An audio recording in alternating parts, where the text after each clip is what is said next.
और उस कीचड़ के अंदर पचड़ पचड़ करता हुआ जो मैं भागा, और वो उसने पीछे से मुझे बोला, रुक जा वरना मैं तुझे गोली मार दूंगा।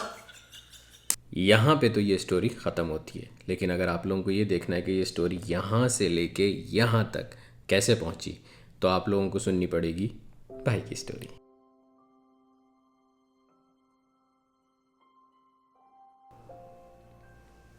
2006 में फ़र्स्ट ईयर के एग्ज़ाम्स देने के बाद मैं पाकिस्तान गया, और वहाँ पे जाके मुझे ये हुआ कि मुझे आगे की पढ़ाई जो है फ़र्स्ट ईयर सेकंड ईयर वो इस्लामाबाद में करना है, और यहीं से ही मुझे कहीं आगे पढ़ने जाना है।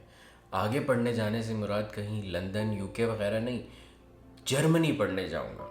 और वहाँ पे मुझे पता चला कि आपको अगर जर्मनी पढ़ने जाना है तो उधर की आपको ज़बान आनी ज़रूरी है। तो हमने एडमिशन ले लिया नमल में, Namal university, national university of modern languages Islamabad में। नमल के कैंपस का जो बॉयज़ हॉस्टल था वो ऐसा था कि वो बिल्कुल कोने में बना हुआ था।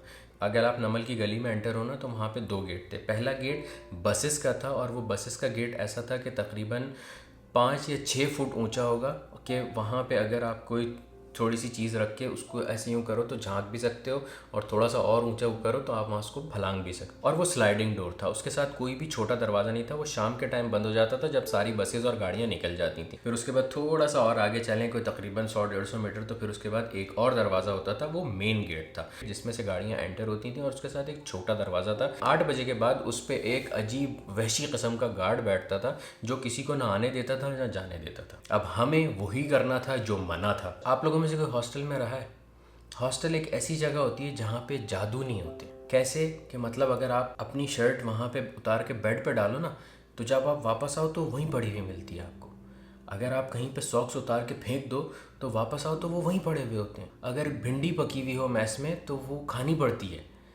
मतलब ऐसा नहीं होता कि आप नखरे करो तो वो दूसरी कोई चीज़ में कन्वर्ट हो जाए, मतलब एकदम से चिकन की कोई चीज़ बन के आ जाए, या नगेट्स बन के आ जाएं, या बर्गर बन के आ जाए। वहाँ पे वो बहनों जैसी परियां नहीं होती जो जादू करके आपकी शर्ट उठा के एकदम से वॉशिंग मशीन में डाल दें, उसके बाद धो के ला के आपको दोबारा दे दें। वहाँ पे वो फरिश्ता नुमा माँ नहीं होती आपको जो खाना पका के ला के दे दे कि चल यार आपने भिंडी नहीं खाई तो आप ये खा लो। तो वो ऐसी जगह होती है हॉस्टल। लेकिन हमें तो वहाँ पे रहना था। क्यों? क्योंकि हमने लाइफ का नया एक्सपीरियंस करना था, और हमने आगे जर्मनी पढ़ने जाना था। पहला दिन था हॉस्टल का। हॉस्टल में पहुँचते ही साथ पता चला कि हॉस्टल में 2nd फ्लोर पे आपका कमरा है। सीढ़ियों से एंटर होकर राइट पे मुड़े, राइट पे जाके एक और दफ़ा राइट था, सामने एक दरवाज़ा आया वाइट कलर का। वो कमरे की कैपेसिटी 3 बच्चों की थी, और उसमें पहुँचने वाला पहला बच्चा मैं था। अच्छा, अब उस कमरे का सीन क्या था कि एंटर होते ही साथ सामने एक छोटी सी टेबल लगी हुई थी, उसके साथ एक बेड लगा हुआ था। ये अकेले एक बिल्कुल उस टाइप के लोगों के लिए था जो इंट्रोवर्ट टाइप के होते हैं ना, मतलब जिनको दूसरों के साथ कोई चीज़ शेयर करने का शौक़ नहीं होता। उस कमरे के अंदर सबसे अच्छी बात ये थी कि ज़बरदस्त किस्म का एक ग्लास का दरवाज़ा था जिससे बाहर की रोशनी अंदर आती थी, और अंदर से बाहर का बड़ा प्यारा मंजर दिखता था। क्योंकि हॉस्टल कैंपस के बिल्कुल कोने में बना हुआ था, इस वजह से उस गैलरी के दरवाजे से बाहर जंगल नज़र आता था। और उस गैलरी में अगर आप खड़े होकर रात के टाइम सुनो ना तो लिटरली सूअरों की आवाज़ आती थी। सूअर, असली सूअर इस्लामाबाद में होते हैं, जो इस्लामाबाद में रहे या गए उनको पता होगा। हॉस्टल के बारे में जानते जानते हमें ये पता चला कि हॉस्टल के अंदर एक बंदा ऐसा भी रहता है जो कि स्टूडेंट नहीं है। अब अगर स्टूडेंट नहीं है तो कौन है? वो शख्स है जो स्टूडेंट्स को इंसान बनाने की कोशिश करता है।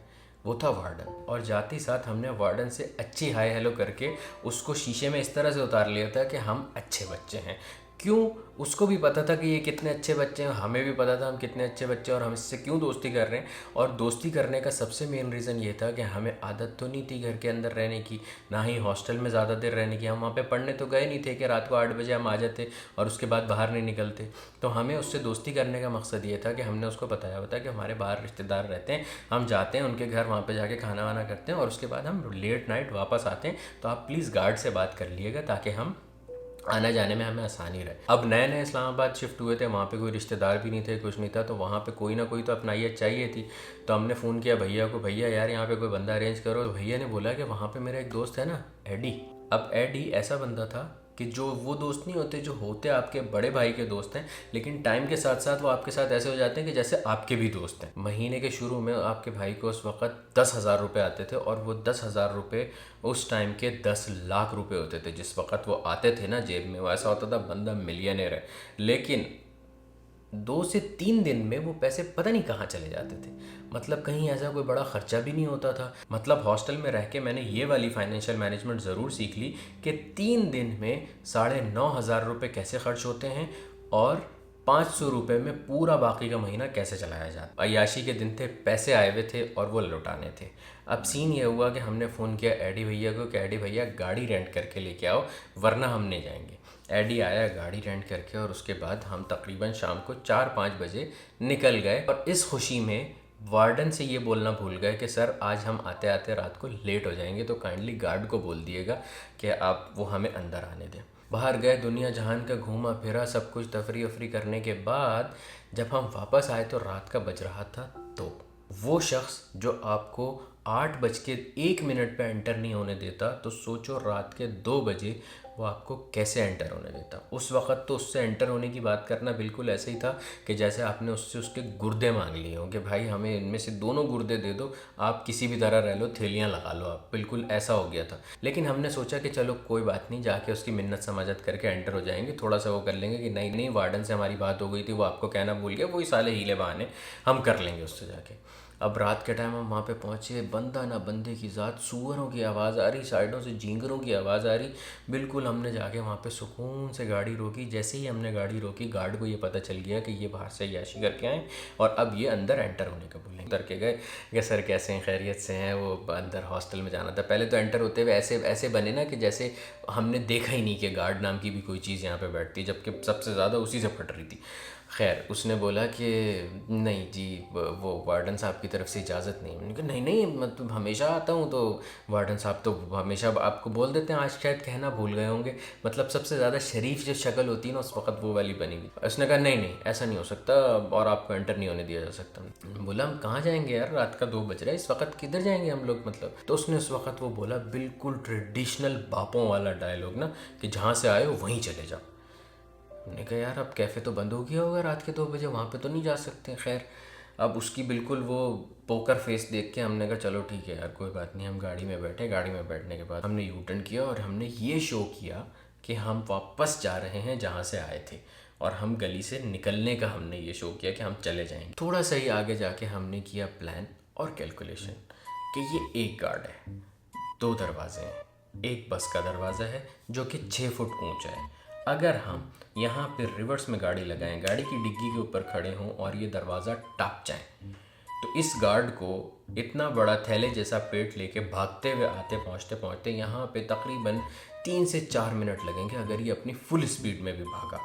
तो अगर मैं उससे ज़्यादा स्पीड में भागा अंदर गिरने के बाद, तो मैं हॉस्टल में जल्दी पहुंच जाऊंगा। तो ये हमारी कैलकुलेशन और प्लान बिल्कुल सही बैठ रहा था, क्योंकि एडी के साथ तो घर जाना नहीं था। तो मैंने एडी को बोला कि रिवर्स करके दरवाजे पे लगाओ गाड़ी, मैं चढ़ूंगा डिग्गी पे और हम कूदेंगे अंदर। एडी ने कहा ठीक है। गाड़ी लगाई दरवाजे पे, आपका भाई चढ़ा डिग्गी पे, एडी ने किया मोटिवेट और मैं कूद गया अंदर। और प्लान के मुताबिक एडी भैया मुझे अंदर कूदवा के भाग गए, और गेट से अंदर कूदते ही साथ वो चीज़ सामने आई जो ना प्लान में थी और ना ही कैलकुलेशन में। वो थी कीचड़, जिसमें टखनों टखनों तक आपका भाई डूब चुका था। और जैसे ही वहाँ पे गिर के मैं ये समझ ही पा रहा था कि यहाँ पे मुझे अब क्या करना है, क्योंकि घनघोर अंधेरा था, मतलब लिटरली अंधेरा था, और दूर हॉस्टल की लाइट जलती हुई नज़र आ रही थी कि बस वहाँ तक हमें जाना है। क्योंकि वो वैसे तो दिन में तो कोई रास्ता नहीं लगता था, दोस्तों के साथ बातें करके आते आते पता नहीं चलता था, लेकिन उस जगह उस कीचड़ में खड़े होकर ये अंदाज़ा हुआ कि यहाँ से हॉस्टल कितना दूर है। मैं ये अभी कैलकुलेट ही कर रहा था, उस लम्हे में ही था कि मुझे कितना टाइम यहाँ से ये कीचड़ में पचड़ पचड़ करते हुए वहाँ तक पहुँचने में लगेगा, कि इतने में मुझे आवाज़ आई, कौन है बे? मैंने कहा भाई साहब ये कौन है? तो वो तो कोई जो भी है, ये कैलकुलेशन तो जो भी है, लेकिन ये कौन है जिसने आवाज़ लगाई? इतने मैंने यूँ लेफ्ट देखा तो दूर दरवाजे में वो जो दरवाज़ा गार्ड वाला था, वहाँ से गार्ड अपनी गन लेके भागता हुआ आ रहा है। और मेरी कैलकुलेशन के मुताबिक उसको 2 से 3 मिनट तो लगने थे, लेकिन भाई साहब वो तकरीबन कोई 30 सेकंड में मेरे से इतने फासले पे था कि अगर वो मुझे गन खींच के भी मारता ना तो मुझे लग जाती। लेकिन मैं खड़ा हुआ उसको देखता तो नहीं रहा ना।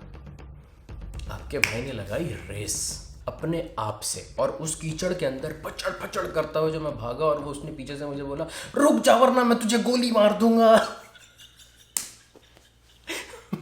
अब उस जंजाल में, उस बवाल में मुझे ये हुआ कि यार नहीं, ये स्टूडेंट को गोली नहीं मार सकता, भागते रहो, आगे देखते रहो। और उसी भागते भागते मैंने एकदम से जेब से फ़ोन निकाला, मैंने हसन को फ़ोन किया, मैंने कहा हसन जल्दी आ, नीचे का दरवाज़ा खोल। कह रहा नीचे तो लॉक लगा हुआ। मैंने कहा शिट, कुछ भी कर, मैं आ रहा हूँ भागता हुआ, मेरे पीछे गार्ड लगा हुआ। कह रहा 1 मिनट, नीचे एक रूम खाली है, उसकी गैलरी का दरवाज़ा खुल सकता है, वहाँ से तू अंदर आ सकता है। मैंने कहा हाँ हाँ ठीक है, जो भी खोल सकता है खोल, मैं आता हूँ। तो कहने लगा हॉस्टल के पीछे आ। मैं भागता हुआ गया हॉस्टल के पीछे की तरफ, और वहीं पे वो जो जंगलात थे, शदीद सूअरों की आवाज़ जहाँ से आती है, और रात का माहौल, शदीद सन्नाटा। उसमें ये भी डर लगा है कहीं कुत्ता, कोई सूअर, कोई भेड़िया ना निकल आए, कोई सांप ही एकदम से आपके सामने ना आ जाए। हालांकि ऐसा कुछ देखा नहीं था, लेकिन वो वही रात का टाइम तो आपको पता है कि क्या होता है। खैर उसके बाद जल्दी से मैं भागता हुआ पीछे वाले दरवाजे पे आया, वहाँ पे उसने वो गैलरी का दरवाज़ा खोला। गैलरी का दरवाज़ा खोलते जैसे ही उसने खोला, मैं ठक करके अंदर कूदा और दरवाज़ा बंद। और अब दरवाज़ा बंद करके अंधेरे में बिल्कुल हम सन्नाटे में सांस ले रहे हैं, बिल्कुल खड़े होके, दिल पकड़ के कि भाई अभी गोली लगते लगते बची एकदम से।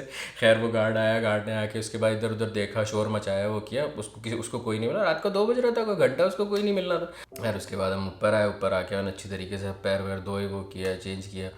पर उस वक्त तो बड़े पट रही थी, मतलब डर लग रहा था कि यार पता नहीं क्या हो जाएगा, क्या नहीं हो जाएगा। लेकिन वो बड़ा कोई एक एडवेंचरस टाइम था। यहाँ पे मैं आप लोगों को ये बोलना चाहूँगा कि अगर आप स्टूडेंट हैं, मैट्रिक में हैं, फर्स्ट ईयर में हैं, या सेकंड ईयर में हैं, या अभी यूनिवर्सिटी जाने वाले हैं, या कॉलेज जाने वाले हैं, तो हॉस्टल में ज़रूर रहना।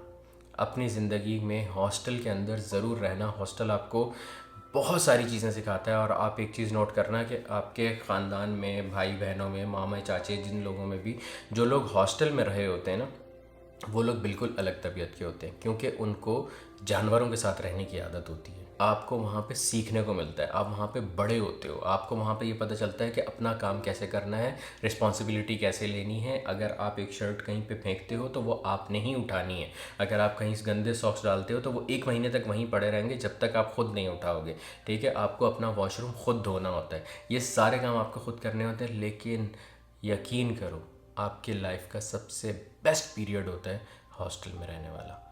बहुत मज़ा आता है हॉस्टल में रहने का, और हॉस्टल में ज़रूर रहना अगर आपके पास लाइफ में कभी भी मौका आए हॉस्टल में रहने का। और अगर आप कभी हॉस्टल में रहे हो तो कमेंट बॉक्स में इस टाइप की मेरे साथ अपनी स्टोरीज ज़रूर शेयर करिएगा। चैनल पर नए हो तो सब्सक्राइब कर दीजिएगा, क्योंकि हर सैटरडे को आपको सुनने को मिलेगी भाई की स्टोरी। हाँ।